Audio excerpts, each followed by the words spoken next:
you just, every night you pray for God or someone or something to just take this from you.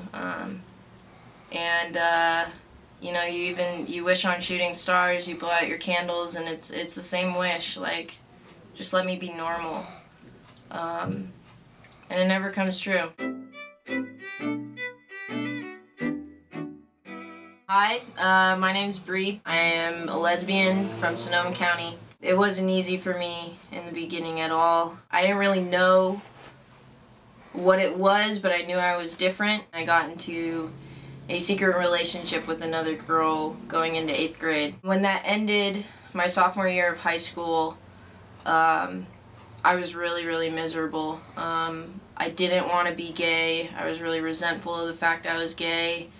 I just lost my best friend, and I just felt really alone. You know, drugs and alcohol became my new best friend. My drinking and smoking followed me all the way up to college. That summer, I coached a softball team, and I was still drinking and using. All these parents came up to me and they said, you know, Bree, these girls, they really love you, they respect you, and we're really glad you came on. And I remember thinking that I couldn't accept that because they didn't know who I really was. They were talking to the person that I showed the world, but not the person that I really was, and that person was someone who really hated themselves, someone who did really regrettable things. It was a reckless abandon. I didn't care, because I hated who I was. I finally came to the point where I said,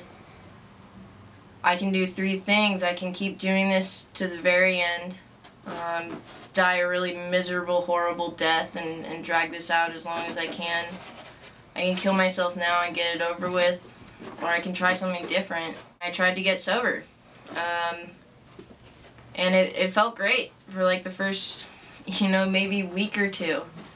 And then the being gay stuff really started to come up. All I wanted was someone to know exactly how I felt and have them tell me that it's all gonna be okay. It's a little bit of a mystery why that was so important, just to hear those few simple words. Wanting to believe that my life had purpose, my life had meaning, got me to finally just say, then I need someone's help. I need someone to tell me it's gonna be okay, but I need to know they know exactly how I feel, because, surrounded by other people who are getting sober, it's like, yeah, they could relate to me and my addiction, but they didn't know what it was like to be gay and hate it and not want it more than anything in the world. At some point, that's what I began praying for, because I realized that, I'd been asking for God to take this away from me my whole life, and He wasn't going to do it. The universe eventually answered my prayers, and I met someone who did have my same story.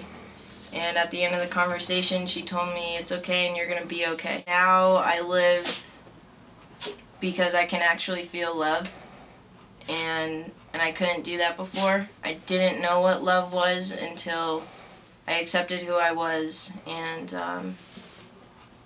learned to love myself. It's so much brighter when you come out on the other end, like life seems so dark at one point, and all of a sudden it's like the sun comes out, and it does when you least expect it.